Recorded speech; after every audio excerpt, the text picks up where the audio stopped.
Selamat datang, salam sejahtera. Terima kasih karena bersama dengan saya di Nazilin Unity Channel. Dipetik daripada Harapan Daily. Ini satu lagi berita buruk untuk Muhyiddin Yassin dan Parti Bersatu.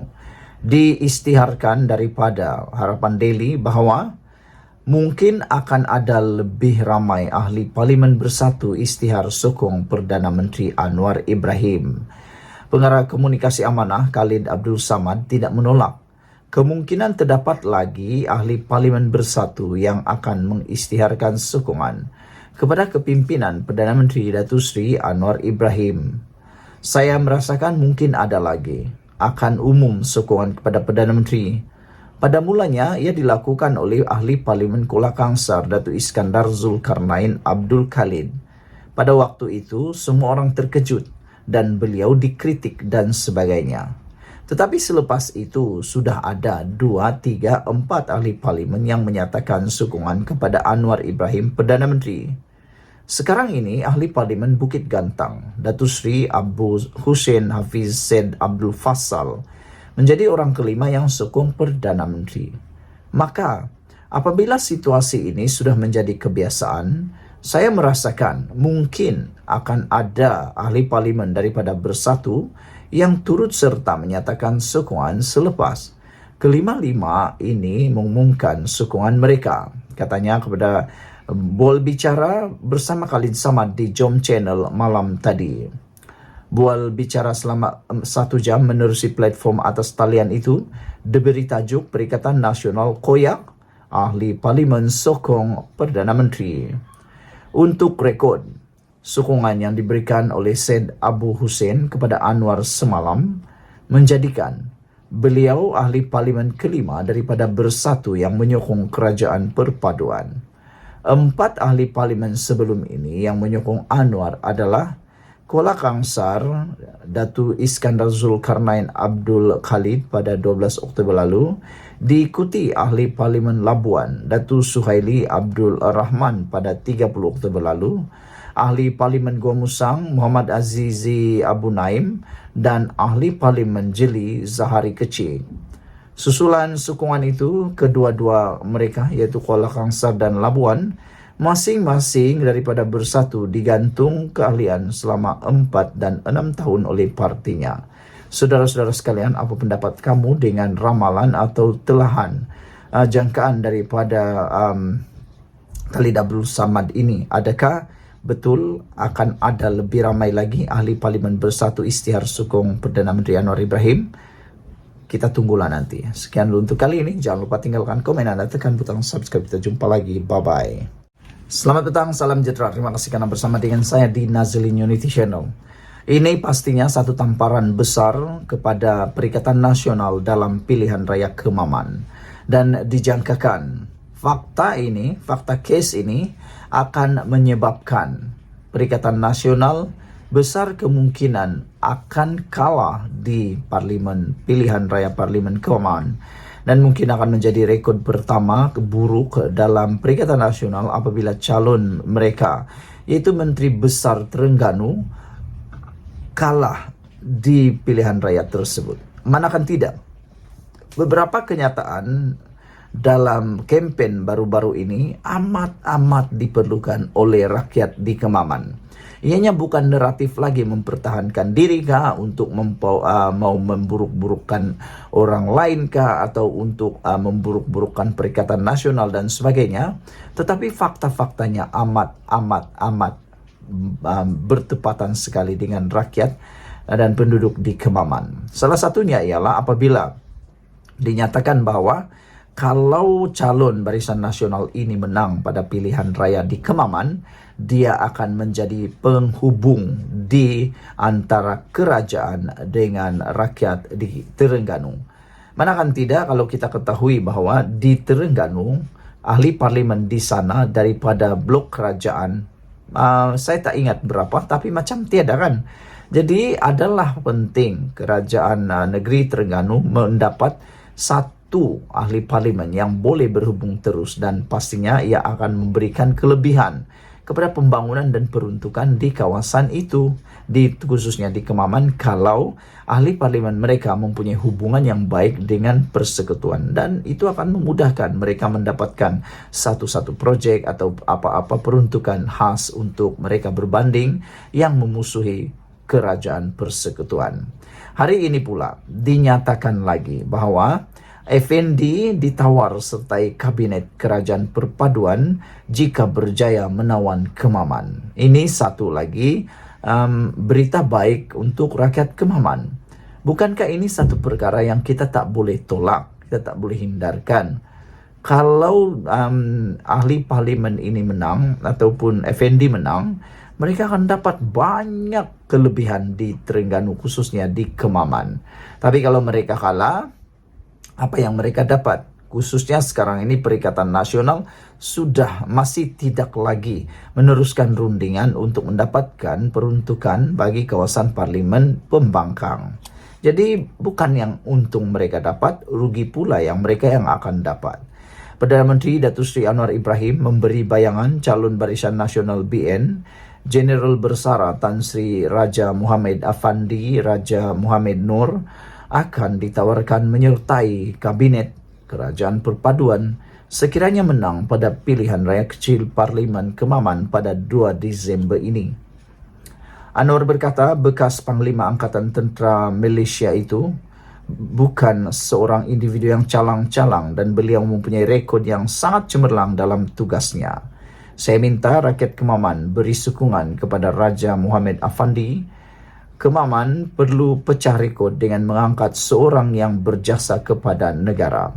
InsyaAllah dengan kedudukan beliau, saya percaya kalau beliau jadi ahli parlimen, tak akan jadi ahli parlimen yang biasa-biasa, kata Anwar Ibrahim. Kita akan bagi tugas, tanggungjawab supaya hubungan dengan kerajaan baik. Kita pastikan kemenangan calon Barisan Nasional ini, katanya ketika berucap pada ceramah mega perpaduan madani PRK Parlimen Kemaman di Geliga di sini malam tadi. Anwar berkata, Raja Muhammad Afendi akan menjadi jambatan antara Kemaman dengan kerajaan persekutuan yang pastinya akan beri manfaat kepada rakyat. Bekas Panglima Angkatan Tentera PAT ini bukan calang-calang orang. Nak naik dilantik PAT itu, beliau lalui pelbagai ujian. Beliau kena ada rekod yang sangat cemerlang. Sebelum diangkat, Menteri Pertahanan rujuk kepada Perdana Menteri, kemudian dipersembahkan kepada Yang di-Pertuan Agong untuk diperkenankan. Rekod beliau baik dan tiada cacat celah. Sekurang-kurangnya orang Kemaman kenanglah jasa orang yang menjaga dan mempertahankan setiap inci bumi bertuah ini, katanya. PRK Parlimen Kemaman menyaksikan Raja Muhammad Afandi dicabar Menteri Besar Terengganu, Datuk Seri Dr. Ahmad Samsuri Mokhtar yang mewakili PAS dalam pertembungan 1 lawan 1. Mengenai wang Isyan, Kelantan dan Terengganu, Anwar berkata, kerajaan menyalurkan peruntukan wang tersebut secara terus kepada rakyat menerusi agensi-agensi kerajaan. Kita tak bagi kepada kerajaan negeri, tetapi kita bagi kepada rakyat.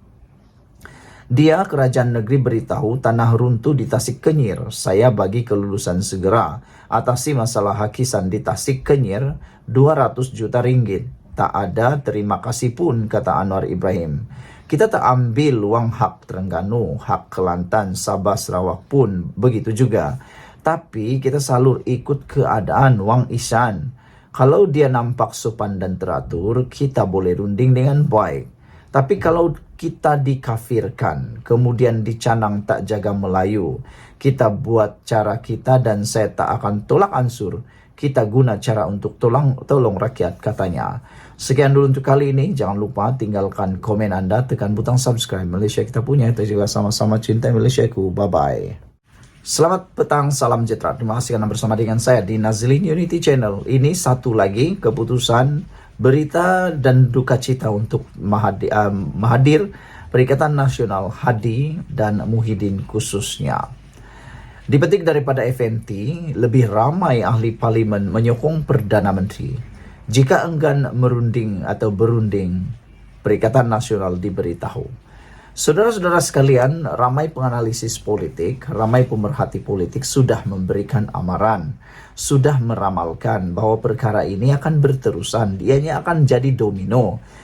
Kali pertama ketika Iskandar Zulkarnain menyokong Datuk Seri Anwar Ibrahim, ada orang kata sudah berhenti sudah dominonya, atau sudah berhenti rentetannya, ataupun tidak akan berani meniru, kata mereka, dan mereka mengherdik, mengkritik dan sebagainya. Tapi rupa-rupanya ianya bukan berhenti, tapi bertambah dan bertambah dan bertambah dan bertambah lagi. Kalaulah tindakan itu ataupun tindakan Iskandar Zulkarnain itu diambil serius dan dicari penyelesaian segera, saya pikir Perikatan Nasional tidak akan kehilangan 5 sokongan tersebut. Tapi oleh kerana mereka tidak mengambil peduli sangat serius tentang perkara itu, maksud saya mengambil tindakan yang lebih bijaksana, maka ianya terus berterusan dan dijangka bahwa akan lebih ramai ahli parlimen yang akan menyokong Anwar Ibrahim. Ini bukan dinyatakan oleh orang-orang biasa, tetapi fellow majlis Profesor Jennery Amir.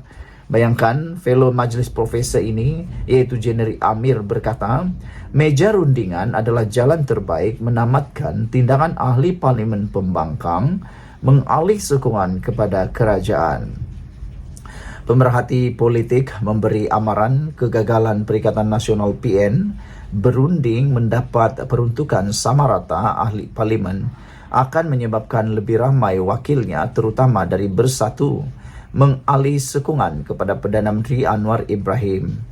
Fellow Majlis Profesor Jennery Amir berkata, pimpinannya perlu bersikap realiti berdepan krisis lebih besar, iaitu kehilangan kepercayaan ahli parlimen sendiri berbanding menjuarai media sosial dengan mencipta naratif mahu menumbangkan kerajaan sebelum PRU 16. Inilah yang selalu mereka lupa, bahwa media sosial tidak pernah akan menang sebenarnya.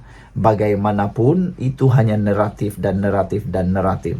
Salah satu cara terbaik untuk memberhentikan tindakan mengalih sokongan adalah membuka pintu rundingan dan bersedia untuk bertolak ansur. Itu sebaik-baiknya berunding. Saya tak faham mengapa Perikatan Nasional berkeras tidak mau berunding dengan kerajaan, sedangkan kerajaan sedia untuk berunding, katanya kepada FMT. Kalau ini tidak dikekang dengan pantas, tidak hairan kalau ada lagi akan mengalih sokongan. Kemarin ahli Parlimen Bukit Gantang Syed Abu Hussein Syed Abdul Faisal mengumumkan menyokong Anwar Ibrahim disebabkan kecewa Perikatan Nasional tidak berunding bagi mendapatkan peruntukan wakil rakyat pembangkang. Wakil rakyat penggal kedua itu juga berkata, beliau tidak diugut atau diberi tekanan mana-mana pihak dalam membuat keputusan yang diumumkan secara terbuka pada sidang Dewan Rakyat. Beliau mengikut jejak Azizi Buagumusang, Suhaili Labuan, Iskandar Zulkarnain, Kolakangsar dan Jeli yang menyatakan sokongan kepada kerajaan perpaduan demi kebajikan rakyat di kawasan masing-masing. Pada 3 November lalu, Ketua WIP Perikatan Nasional Taqiyuddin Hasan mengesahkan gabungan itu tidak akan meneruskan rundingan dengan wakil kerajaan mengenai peruntukan sama rata ahli parlimen pembangkang kerana mendakwa diminta menyatakan jaminan tertentu. Azmi Hasan daripada Akademi Nusantara juga bersetuju. Peralihan sokongan itu berkait dengan krisis kepimpinan yang dihadapi Bersatu ketika ini, bukannya atas sebab simpati dengan nasib pengundi mereka. Masalahnya, kepimpinan Bersatu hilang arah tuju. Faktor peruntukan itu hanya nak menutup supaya tidak digelar ahli parlimen belot pada parti, katanya. Ia tidak akan berhenti dengan Bukit Gantang. Mungkin ada 1-2 lagi sokong Anwar, terutama apabila Muhyiddin menyatakan kesanggupan untuk mempertahankan jawatan presiden. Jennery pula berkata, sepatutnya Perhimpunan Bersatu tempoh hari meyakinkan ahli, tetapi apabila ada lagi wakil rakyat sokong kerajaan, ia beri gambaran berlaku ketidakyakinan berterusan dalam Bersatu, sekaligus memberi tamparan hebat kepada Muhyiddin. Sekian dulu untuk kali ini. Jangan lupa tinggalkan komen Anda, tekan butang subscribe. Malaysia kita punya, kita jaga sama-sama cintai Malaysiaku. Bye-bye. Selamat datang, salam sejahtera. Terima kasih karena bersama dengan saya di Nazilin Unity Channel. Mahathir buat bising lagi. Mahathir ni tak habis-habis buat bising, kata netizen. Dia hanya akan berhenti bising ataupun menjadi senyap hanya dalam keadaan kalau apa yang dia mahu dapat, kata mereka, atau apa yang dia nak diperoleh. Contohnya Perdana Menteri yang beliau sokong, Anwar Ibrahim, Mahathir tak pernah sokong jadi Perdana Menteri. Itu sebabnya dia selalu bising. Dia sanggup menolak prinsip beliau sebelum ini. Bahkan kalau sebelum ini kita ketahui Mahathir bermusuh ketat dengan PAS, sekarang ini dia sanggup bersama dengan PAS semata-mata dengan satu tujuan, mau menumbangkan Anwar Ibrahim.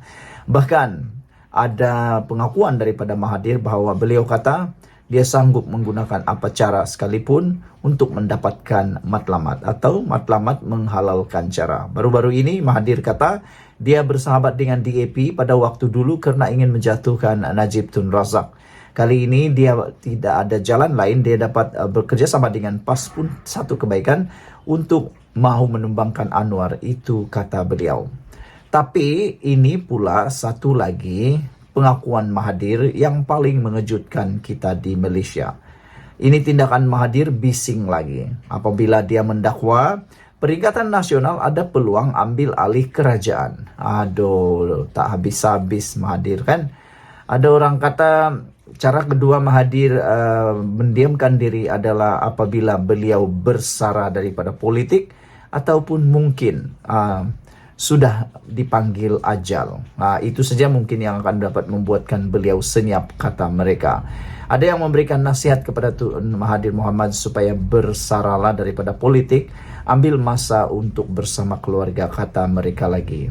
Saudara-saudara sekalian, dalam usia yang sangat senja bagi Tun Mahathir, amatlah sesuai untuk beliau bersara dan memikirkan rehat sepenuhnya. Ini yang apa dikata oleh Mahathir. Beliau bising lagi mendakwa Perikatan Nasional ada peluang ambil alih kerajaan. Bekas Perdana Menteri Dr. Mahathir Mohamad berkata, Perikatan Nasional masih mampu untuk mengambil alih kerajaan dengan menggunakan pakai kaedah 5 ahli parlimen pembangkang yang mengisytiharkan sokongan kepada kerajaan tanpa keluar parti sebelum ini. Mungkin idenya sudah mula tular daripada kalangan Macai dan daripada kalangan Walaun. Tetapi harus kita ingat, jumlah yang perlu dicari oleh Perikatan Nasional sekarang ini bukan jumlah yang sangat kecil. Ianya amat besar.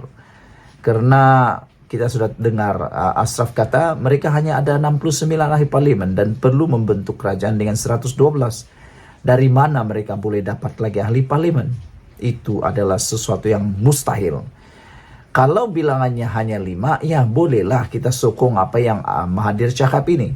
Tapi dengan bilangan yang berpuluh-puluh orang, menghampiri 50 orang, bagaimana cara untuk mereka berpaling tada? Bukankah itu sesuatu yang mustahil? Saudara-saudara, Mahathir berkata Perikatan Nasional juga boleh mendapatkan sokongan ahli parlimen kerajaan untuk menubuhkan pentadbiran baru. Fikir logik. Bolehkah Perikatan Nasional memancing lebih daripada 40 ahli parlimen menyertai mereka? Ditambah pula, contoh paling mudah ialah Barisan Nasional, UMNO. Macam mana mereka nak menyokong secara en blok keseluruhan? Kalau mereka dah mendapat keistimewaan, dah mendapat mereka lebih selesa sekarang berbanding apa yang mereka cuba usahakan. Kalaulah mereka mau keluar daripada kerajaan perpaduan, itu satu tindakan yang amat tidak bijak. Kerana ia menjerumuskan mereka kepada langkah yang amat bahaya.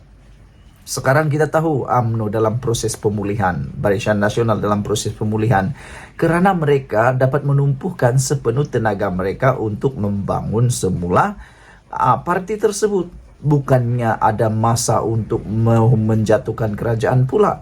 Mereka tak sibuk nak tebuk atap sini sana. Lihat pada Parti Bersatu, terpengaruh pada agenda tebuk atap. Tengok, yang ditebuk, coba ditebuk kerajaan, tapi yang tertebuk parti sendiri. Bukankah itu petanda bahwa lebih baik mereka menumpukan usaha pada yang tepat? Saudara-saudara sekalian, jadi secara realitinya, secara logiknya, kita menolak apa yang Mahathir kata ini, yaitu Perikatan Nasional ada peluang ambil alih kerajaan. Mungkin saya setuju kalau mereka ada peluang tapi pada PRU 16 akan datang. Jadi tindakan Mahathir buat bising lagi adalah tindakan yang sia-sia belaka. Kerana apa yang dicadangkan ini amatlah tidak bertepatan dengan keadaan semasa. Saudara-saudara sekalian, bagaimana cara mungkin Perikatan Nasional nak pancing undi? Nak pancing undi bukan jumlah yang kecil. Ini adalah jumlah yang amat besar. Saudara-saudara sekalian, sekian dulu untuk kali ini. Jangan lupa tinggalkan komen Anda, tekan butang subscribe. Malaysia kita punya, kita juga sama-sama cintai Malaysiaku. Bye-bye. Selamat datang, salam sejahtera. Terima kasih karena bersama dengan saya di Nazilin Unity Channel. Saudara-saudara sekalian, isu yang hangat pada petang ini ialah membidas tentang ramalan daripada Hadi Awang dan juga Perikatan Nasional, dan juga tindakan mereka yang mengatakan naratif yang tetap sama, konsisten. Kata mereka akan berjaya merampas kerajaan yang dianggotai oleh Pakatan Harapan dan Barisan Nasional serta GPS GRS pada waktu ini. Perikatan Nasional masih lagi terigau-igau, termimpi-mimpi, bahkan seperti Puan Zarkasi kata, masih lagi ada angan-angan Mak Jenin untuk merampas kerajaan ini. Namun ini fakta yang wajib Anda ketahui dan Anda wajib untuk kongsikan kepada semua orang. Faktanya ialah Perikatan Nasional pada waktu ini hanya ada 69 ahli parlimen. Jadi, nak mau merampas kerajaan perpaduan pimpinan Anwar Ibrahim, dari mana mereka boleh dapat lagi ahli parlimen? Bayangkan, mereka hanya ada 69 ahli parlimen, tetapi mereka memerlukan 112 kerusi parlimen untuk membentuk majoriti muda bagi membentuk kerajaan. Jadi persoalan penting yang nak ditanya kepada mereka yang berangan-angan Mak Jenin ini, kata Puan Zarkasi, ialah dari mana mereka dapat tambahan kepada 69 ahli parlimen itu, dan bagaimana mereka dapat menambahnya? Apakah kaedah yang mereka akan guna? Kalau kaedah tebuk atap pun sudah dilihat tidak bermoral, apalagi kaedah yang digunakan yang lebih tak bermoral. Setiausaha Agung UMNO hari ini, yaitu Datuk Dr. Ashraf Wajid Dusuki, membidas kenyataan Tan Sri Abdul Hadi Awang baru-baru ini berhubung kenyataannya bahawa pilihan raya kecil Kemaman untuk Parlimen Kemaman adalah detik untuk mula tukar kerajaan. Menjadi persoalan besar ialah cuba fikir logik, betul-betul logik. Jangan guna emosi, tapi guna logik. Bagaimana 69 boleh berubah 112? Bukankah itu sesuatu yang hampir mustahil? Dr. Ashraf menegaskan bahawa PRK pada 2 Disember ini bukan soal menukar kerajaan. Oh, ini Hadi kata. Tetapi seperti yang ditekankan oleh Hadi, beliau menegaskan PRK pada 2 Disember ini bukan soal untuk menukar kerajaan seperti yang ditekankan oleh timbalan pengerusi Perikatan Nasional itu. Ini sama ada igawan ataupun mimpi, kerana setiap kali dia cakap, seorang lompat beri sokongan kepada Perdana Menteri. Jadi makna kata setiap kali Hadi cakap tentang tukar kerajaan, satu bertambah atau satu berkurang daripada mereka bertambah kepada Anwar Ibrahim. Jadi bagaimana kalau dia cakap lagi besok ada lagi yang berkurang? Hari ini ahli parlimen yang menyokong kerajaan perpaduan ada seramai 153 orang. Sedangkan ahli parlimen Perikatan Nasional ada 69 orang sahaja. Jadi, macam mana nak tubuh kerajaan? Kena ada 112 orang. Sekarang ini ada 69 orang. Nak cari macam mana? Nak cari mana lagi, kata beliau. Membidas ketika berucap pada ceramah Mega Perpaduan Madani di Galiga Kemaman malam tadi. Sehubungan itu, Ashraf Wajdi yang juga pengerusi Majlis Amanah Rakyat MARA memberi jaminan bahawa tiada mana-mana ahli Parlimen UMNO akan berpaling tadah menyokong Perikatan Nasional bagi membentuk kerajaan. Kononnya, dia kata sedang pujuk ahli Parlimen kita dan saya sebagai Setiausaha Agung UMNO nak beri jaminan tidak ada seorang pun ahli Parlimen kami yang akan berpaling tadah. Tidak ada, tegas beliau lagi.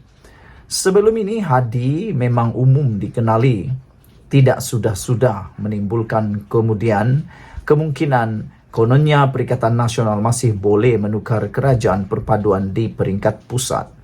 Bekas Menteri Besar Terengganu sepenggal itu mengakui Perikatan Nasional masih berusaha menarik sokongan pemimpin UMNO yang tidak menyokong kerjasama parti itu dalam kerajaan perpaduan untuk bergabung dengan mereka. Hadi yang juga bekas Duta Khas Perdana Menteri ke Asia Barat itu berkata, pencalonan Datuk Seri Dr. Ahmad Samsuri Mokhtar di Parlimen Kemaman adalah sebahagian daripada persediaan mereka untuk mengambil alih pentadbiran kerajaan. Sekian dulu untuk kali ini. Jangan lupa tinggalkan komen anda, tekan butang subscribe. Malaysia kita punya, kita juga sama-sama cintai Malaysiaku. Bye-bye.